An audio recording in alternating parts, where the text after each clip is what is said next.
des adultes qui, au lieu de nous dire ne rêve pas ou abandonne ça, tu vas jamais le réaliser, nous disaient eh ben, je te propose de faire ça pour réaliser ton rêve et même d'aller plus loin. Ça ouvre des portes pour un jeune qui sont vraiment inestimables. Ça donne une assurance, ça donne... on se dit, on a conscience de qui on est.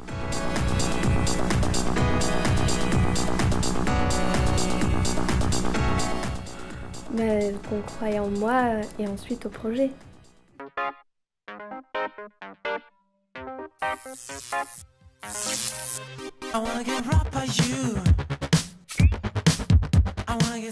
Oser. Partager. Se trouver. Réaliser. Se lancer. Rêver. Créer. Voyager. Développer. S'initier. Imaginer. Avancer. Quand on est jeune, on a des idées plein la tête, des envies aussi. Pendant 6 mois, un tuteur partage son réseau et ses compétences pour ton projet. Avec le dispositif Apprendre à entreprendre, tes rêves, prends-les pour des réalités.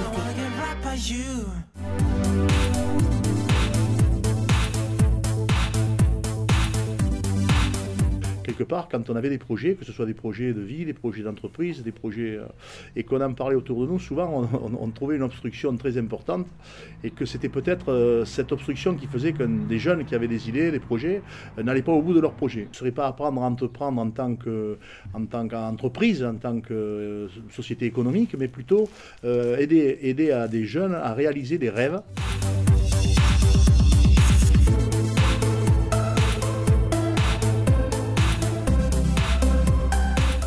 Apprendre à entreprendre, c'est une réponse dynamique d'animation de territoire à travers l'engagement des jeunes de 16 à 30 ans. C'est faire de l'entrepreneuriat des jeunes un enjeu de développement culturel, social, économique. C'est favoriser les conditions d'une économie sociale et solidaire dans le respect de l'environnement. C'est aussi créer une dynamique intergénérationnelle, c'est valoriser les compétences locales, c'est aussi développer un réseau d'improbables. Apprendre à entreprendre, c'est aussi permettre aux jeunes de vivre l'expérience de l'engagement et de l'entrepreneuriat dans la bienveillance. C'est aussi accompagner tous les jeunes, donc de 16 à 30 ans, inscrits dans une dynamique de projet, transposable dans la vie privée et professionnelle qu'ils désirent concrétiser. Une envie, un rêve, un projet. Ce n'est pas un concours de rêves. Ces derniers sont juste les prétextes à cheminer sur les mécanismes de l'entrepreneuriat, transposables ensuite dans la vie privée et professionnelle, qu'ils soient marchands ou non marchands. Le rêve, c'est bien un support, évidemment, parce qu'apprendre à entreprendre, c'est l'accompagnement par une personnalité de votre territoire, des jeunes de 16 à 30 ans, porteurs d'un rêve, qui sera le moteur de cette dynamique entrepreneuriale, cette dynamique de projet. Ce tuteur va mettre à disposition ses compétences, son réseau, toutes ses capacités à permettre aux jeunes à cheminer sur ce projet. Il y aura dans ce cadre-là un certain nombre d'outils qui seront complémentaires. La formation des tuteurs et la valorisation du réseau des tuteurs, mais aussi une formation sur les jeunes, pour les jeunes, sur tout ce qui est les mécanismes de l'estime de soi et comment l'estime de soi reste le cœur et le soutien du projet entrepreneurial des jeunes. Pour vous accompagner dans la mise en place donc, de cette animation de territoire Apprendre à entreprendre, l'association Argos vous apporte un certain nombre d'outils. Le premier étant un diagnostic. Évidemment, on ne va pas refaire un diagnostic jeunesse de votre territoire. Par contre, on va avec vous identifier l'ensemble des acteurs et des réseaux sur lesquels vous allez pouvoir vous appuyer. Ça va vous permettre aussi d'avoir des partenaires au niveau de cette dynamique Apprendre à entreprendre et d'en faire un véritable projet de territoire. Suite au diagnostic, l'association Arcos vous propose aussi un accompagnement formatif de l'animateur ou du service qui sera porteur de la mise en œuvre de l'action Apprendre à entreprendre et pour pouvoir aussi mettre en avant l'ensemble des partenariats et valoriser la possibilité de développement d'apprendre à entreprendre dans l'ensemble d'une dynamique territoriale. Apprendre à entreprendre, c'est aussi un certain nombre de formations, la formation des tuteurs et la formation des jeunes. Plusieurs formules vous sont proposées et nous pouvons vous accompagner aussi bien dans tout ce qui est la formation des tuteurs sur cette place du tuteur, comment accompagner, comment valoriser ce réseau, mais aussi la formation des jeunes autour de modules consacrés à l'estime de soi, qui reste bien évidemment le cœur et l'élément fondateur autour de tous les projets d'entrepreneuriat.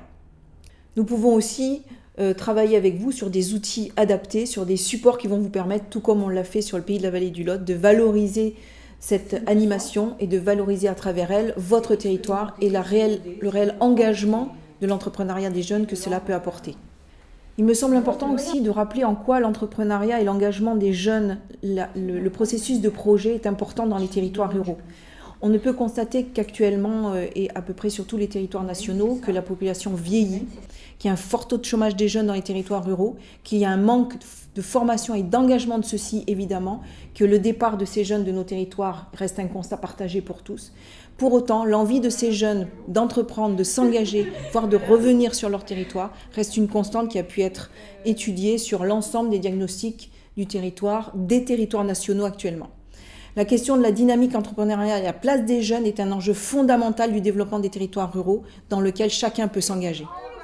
Enfin, pour finir, je voudrais vous rappeler que l'esprit d'entreprendre est une des 8 compétences clés définies par l'Union européenne pour la formation tout au long de la vie. C'est la capacité de passer des idées aux actes. Mais au-delà de ça, c'est une pédagogie qui s'inscrit résolument dans une démarche socio-constructive d'apprentissage. Elle renforce la motivation générale, la confiance en soi, les capacités de questionnement critique et de réflexivité des jeunes. Lesquels influent indirectement sur les comportements entrepreneuriaux et, à terme, sur l'intention d'entreprendre. Cette question reste donc, pour nos territoires ruraux, un véritable projet territoire et un véritable engagement.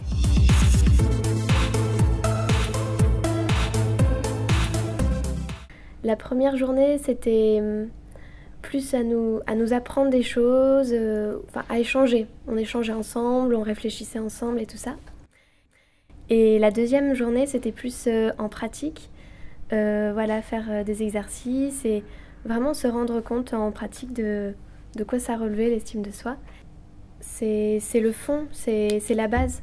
La base pour pouvoir construire un projet, pour pouvoir avancer et tout ça, c'est d'avoir confiance en soi.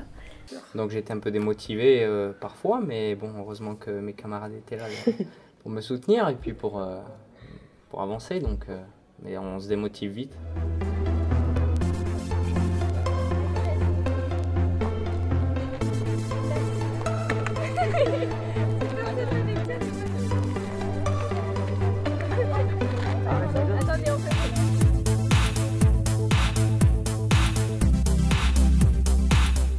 C'est de partir faire mon année scolaire à l'étranger. J'ai rencontré quelqu'un qui pouvait me parler de cinéma. Mon rêve, c'est d'assister à une opération à cœur ouvert. Enfin, moi, j'ai attendu longtemps avant de réaliser le mien, qui est de jouer, faire du théâtre. C'était de partir à 4, faire un voyage à Dubaï, passer une semaine à Dubaï dans le grand luxe et découvrir un peu notre monde.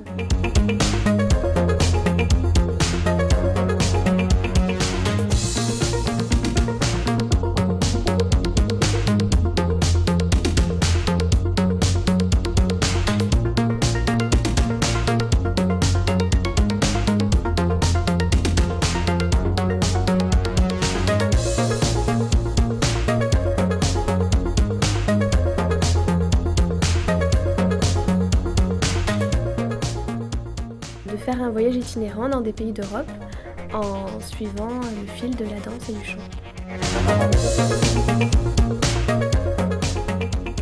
Devenir tuteur de quelqu'un, c'est pas quelque chose que je connais, donc c'est quelque chose aussi de nouveau, d'enrichissant. Et le fait d'aider aussi une personne qui a un rêve, de lui apporter des connaissances, l'ouverture d'un réseau, des informations, l'accompagner et faire que cette personne arrive à ses fins. Je suis devenue tutrice, c'est parce que l'idée de l'opération me plaisait beaucoup, l'idée d'accompagner un jeune qui a un rêve, qui a une envie, et d'être là pour pouvoir l'épauler à la hauteur de ce que je pouvais faire, puisque en essayant de la mettre en relation avec des personnes que je pouvais connaître, des contacts, pour l'aider à cheminer sur son rêve, puisqu'on en a tous eu un à un moment donné, et on a toujours aimé les personnes, aimé qu'on nous accompagne, qu'on nous aide, et donc là c'est savoir un peu le côté, voir le côté inverse, et pouvoir rencontrer quelqu'un, découvrir quelqu'un d'autre. Alors la motivation pour être tuteur, C'était justement ça, hein, le principe, accompagner un jeune dans la réalisation de son rêve, et si possible un jeune motivé, et puis faire de belles rencontres aussi. Donc rencontrer d'autres tuteurs, les formateurs, les jeunes. C'était important pour moi de pouvoir accompagner des jeunes dans la réalisation de leurs rêves. D'une part parce que souvent on a des rêves quand on a cet âge-là, puis on n'a pas toujours l'accompagnement dans l'entourage, que ça soit à l'école ou au travers d'activités extrascolaires. C'est pas toujours facile de savoir comment mener un projet. Puis moi j'ai eu la chance à cet âge-là d'être accompagnée sur un de mes projets. Ça m'a fait beaucoup de bien, ça m'a fait avancer aussi vers quelque chose, réaliser un des rêves que j'avais. Donc j'avais aussi envie de partager cette expérience et à mon tour de pouvoir donner un petit coup de pouce dans la mesure de mes moyens à des jeunes qui avaient un rêve. Parce que je crois que dans la vie de chacun, on a tous un jour ou l'autre rencontré un tuteur qui peut être un enseignant, qui peut être proche de sa famille, qui peut être un ami. On a toujours besoin des autres pour réussir dans la vie, hein. Ça, je crois que c'est indispensable. Donc voilà, et souvent quelqu'un qui n'est pas trop proche de nous, justement pour ne pas connaître tous nos défauts et pour pouvoir nous aider à avancer à fond. Donc ça, moi, naturellement, j'ai eu envie d'être tuteur d'un jeune sans savoir à quoi ça m'engageait. C'est une expérience personnelle aussi, parce qu'on ne sait pas effectivement si ça va être, si on va y arriver, comment ça va se passer. C'est une rencontre aussi humaine qui peut être intéressante. Donc voilà, c'est un peu pour toutes ces raisons-là. Un tuteur seul ne peut rien faire, un jeune seul ne peut rien faire. Il y a cette nécessaire alliance de deux personnes qui regardent dans la même direction. La place du bon tuteur, il n'y en a pas. La bonne place, c'est celle qui va permettre à chacun de trouver le bon moyen de communication, dans lequel il y a une notion de distance, dans lequel il y a une notion de temps, pour que chacun puisse avoir le temps de comprendre ce qui se passe, d'entendre ce qui est dit, de comprendre ce qui est proposé, et ça des deux côtés. Et la bonne place, c'est celle qui va permettre à chacun de continuer à avancer dans le même chemin.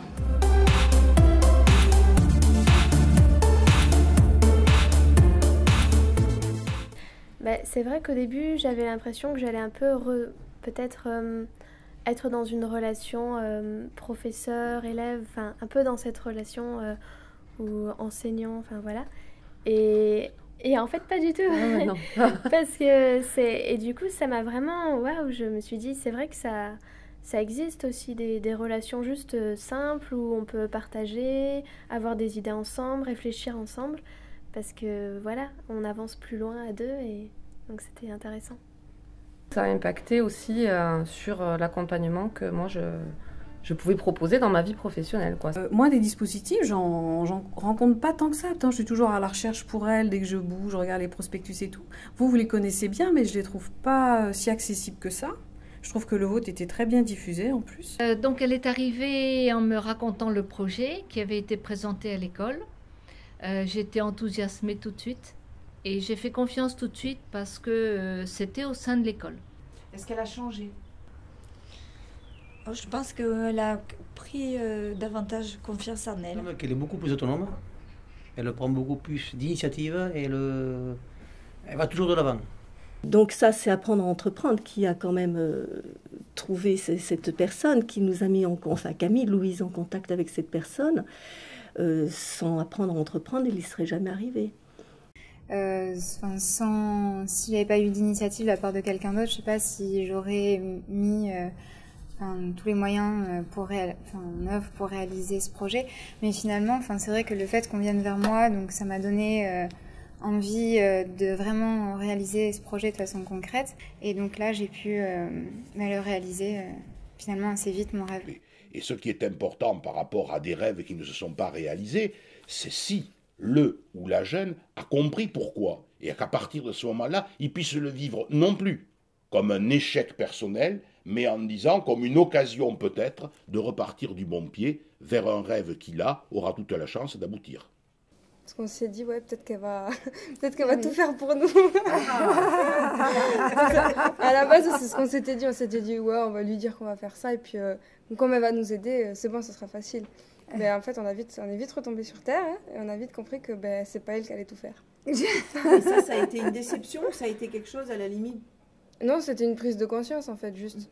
On ne s'attendait pas non plus à ce qu'elle nous dise, ben voilà, vos billets, vous partez demain. Voilà. La mère a clairement dit qu'elle pensait que sa fille n'avait pas de temps à perdre dans un dispositif comme ça si on ne lui donnait pas de l'argent directement pour partir en vacances 15 jours, quoi, globalement. Donc je pense que l'esprit n'avait pas été compris pour Daphné et je pense qu'il n'avait pas été compris non plus pour ses parents. C'était un petit peu utopique au départ. Après, j'ai compris au fur et à mesure du déroulement ce qu'était l'objectif d'apprendre à entreprendre et j'ai trouvé que c'était bien de montrer aux jeunes les difficultés, comment il fallait faire, les difficultés qu'on pouvait rencontrer, enfin. Et je trouve que la démarche est tout à fait intéressante parce qu'effectivement, c'est ce qui manque aux jeunes, savoir quelle ficelle tirer pour arriver à ses objectifs.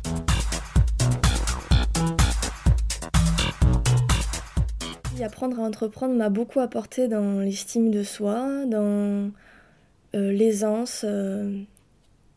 Avant, j'étais très timide, je n'aurais peut-être jamais osé parler comme ça devant une caméra ou à la radio comme je l'ai fait avec Patrick Figeac. Mais apprendre à entreprendre m'a permis de prendre conscience du potentiel qu'il y a en chaque jeune et d'accepter le fait que on vaut aussi bien que chaque personne, chaque adulte qui nous parle, qui nous accompagne et que ça sert à rien de se cacher. Il y avait, moi ce que je me souviens, c'est ses yeux qui pétillaient quand elle parlait de son rêve. Et c'est ça aussi qui fait qu'on a envie de l'aider, de l'accompagner dans ce rêve. Ton objectif de partir à l'étranger, à l'Australie, au bout du monde, de mener 6 mois, voilà, on sait que ça a beaucoup de contraintes, beaucoup de difficultés, des contraintes économiques, logistiques, d'autorisation. On n'est pas encore arrivé au bout de tout ça, donc à voir. Aussi, on est un petit peu en attente, dans l'expectative. Et c'est vraiment le but, je crois, d'apprendre à entreprendre. C'est ça, c'est de faire changer, de faire comprendre aux gens que quand quelqu'un a un projet, il faut réfléchir avec lui et pas être systématiquement, pas en opposition, mais le surprotéger, quoi. Vous m'aviez bien expliqué lors de notre première rencontre que le principe c'était que le jeune apprenne à se prendre en charge, apprenne à avoir confiance en lui. Donc, pour que ça puisse se réaliser, il fallait aussi lui laisser sa propre autonomie. Et donc oui, on en a parlé.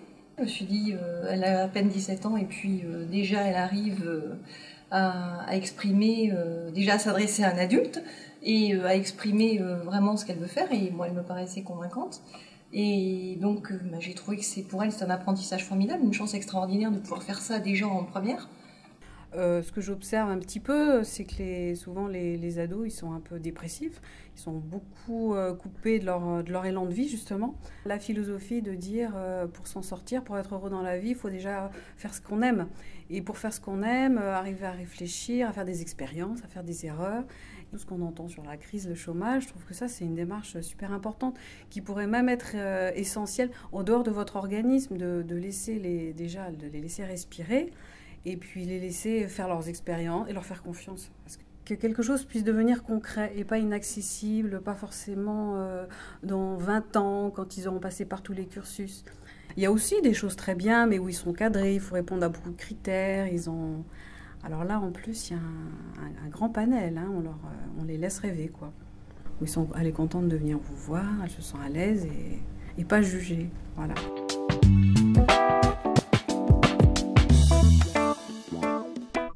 Je pense que si j'avais été toute seule avec ce rêve, je sais pas si j'aurais vraiment amené jusqu'au bout. Parce que là, c'était tout un accompagnement bienveillant, enfin je sais pas comment dire. Et du coup, je me sentais en confiance, à l'aise et ça mettait aussi en confiance pour le mener jusqu'au bout. Et puis oui, savoir comment faire les démarches, les dossiers, c'est quelque chose vraiment de pratique, mais qui s'apprend. C'est vraiment là qu'on fait des choses. Et si le rêve se réalise, c'est vraiment magnifique, mais grâce au cheminement qu'on fait pour le réaliser, on apprend beaucoup plus qu'en le réalisant tout de suite. Tout ce qui peut aider un jeune mérite d'être tenté. Je pense qu'il faut que nous ayons conscience que les jeunes vont se préparer demain à une vie qui risque de ne pas être simple et qu'il faut leur donner de l'espoir. Or aujourd'hui, quand on lit la presse, quand on regarde la télé, quand on écoute la radio, nous avons que du négatif, nous avons que du pessimisme. Et il est heureux d'avoir des jeunes qui ont des rêves. Et il est urgent que nous autres, les adultes, nous nous mobilisions pour les aider dans la mesure du possible à les réaliser et à voir la vie autrement. Et si ça va pas jusqu'au bout, tant pis, mais au moins ils auront essayé.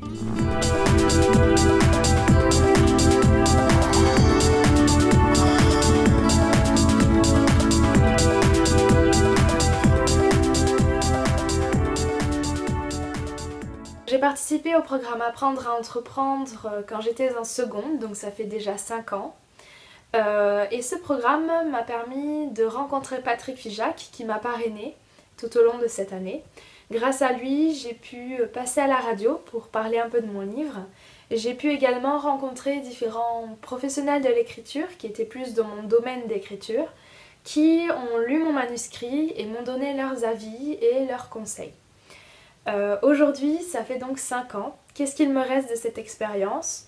Il me reste de très bons souvenirs, puisque ce programme m'a permis d'avoir plus confiance en moi. Ça m'a permis de construire et de croire en mon projet, puisque je pensais que ma passion de l'écriture, à mon âge, ne pouvait rester qu'une passion, puisque je n'étais pas réellement écrivaine et que j'étais très jeune. Ce programme donc m'a permis de me rendre compte que c'était pas parce que j'étais jeune et parce que ce n'était qu'une passion que ça devait rester caché et que je ne pouvais pas en faire mon projet de vie. Pour conclure, je dirais que apprendre à entreprendre est une très bonne aventure, quel que soit votre rêve, pour essayer de le réaliser et pour apprendre justement à pouvoir prendre en main notre projet et le concrétiser. Mon rêve, c'était un truc un peu particulier, c'était d'assister à une opération à cœur ouvert. Assez rapidement, on est tombé sur les bonnes personnes qui nous ont ouvert les bonnes portes, et notamment les portes de la clinique Pasteur à Toulouse. Et ainsi, donc en avril 2013, j'ai pu pénétrer dans un bloc, un vrai, pour assister en fait au changement d'une valve mitrale, donc qui est une petite valve au niveau du cœur gauche. Aujourd'hui, je finis ma 3e année de médecine déjà. Moi, cette expérience, elle m'a beaucoup apporté. Elle est très mêlée, elle est vraiment intimement liée à mes études et à ce que sera mon métier plus tard. Et pour tout ça, encore une fois, une dernière fois, merci. Mon rêve a été de partir en Afrique. Donc un jour, Annabelle est venue dans ma classe, je devais être en première ou terminale, pour nous dire voilà, j'ai quelque chose à vous proposer. Nous mettons en place avec la Vallée du Lot un dispositif qui s'appelle Apprendre à entreprendre. Donc j'ai écrit mon rêve. Tous mes camarades m'ont dit mais ça ne sert à rien, tu ne vas jamais réaliser, pourquoi il ferait ça pour toi, etc. Et je lui ai dit écoutez, qui ne tente rien à rien, j'ai écrit mon rêve sur un morceau de papier. Et quelques semaines plus tard, Annabelle m'a appelée pour me dire bonjour Charline, j'ai reçu ton rêve et nous avons trouvé une tutrice qui t'accompagnera tout au long de ce projet si tu es d'accord. Donc j'ai dit oui, bien sûr. J'ai rencontré donc Laure Prada qui m'a fait rencontrer une association avec laquelle je suis donc partie en Afrique. Donc voilà, c'était une expérience incroyable. Pas seulement le fait de partir en Afrique, mais le fait de monter tout ce projet en amont, le travail que ça demandait, mais ce qui m'a permis de montrer à moi-même et de montrer aux autres que j'en étais capable, que j'avais la force, le courage, la détermination pour y arriver. Et j'y suis arrivée, je suis partie presque 1 mois en Afrique. Et c'était incroyable. Voilà, donc aujourd'hui je suis secrétaire de cette association africaine qui agit pour un petit village au sud du Togo. J'y retourne cette année, donc voilà, j'y suis retournée la première fois en 2014, j'y retourne cette année en 2017 en octobre, 2 semaines, créer un festival. Ça m'apporte énormément, le réseau qui est énorme aussi dans ce milieu-là parce que je veux travailler dans l'événementiel, donc créer un festival avec cette association, c'est une opportunité en or pour moi. Voilà, donc j'ai appris énormément de cette aventure et notamment un gros travail sur l'estime de soi. Je ne serais pas y arrivée sans ce dispositif qui m'a montré de quoi j'étais capable et de quoi ils étaient capables aussi parce qu'ils apportent aussi une force de réseau qui est importante. Et les parents qui sont derrière, ma maman qui m'a beaucoup accompagnée, qui a cru en moi dès le début, qui m'a aidée aussi financièrement et qui a cru en moi dès le début et voilà, qui avec ma tutrice m'ont aidée à écrire des lettres de subvention pour avoir de l'argent, etc. Et les parents sont très importants, je trouve, dans la réalisation des rêves pour leur enfant parce qu'il faut quand même quelqu'un qui dise voilà, on y croit, vas-y, on est derrière toi. Et c'est, je pense, une part de la réussite. Voilà. Au début, on se dit 6 mois, ça va être long, je vais sans doute jamais y arriver. Et à la fin, on se dit c'est déjà fini.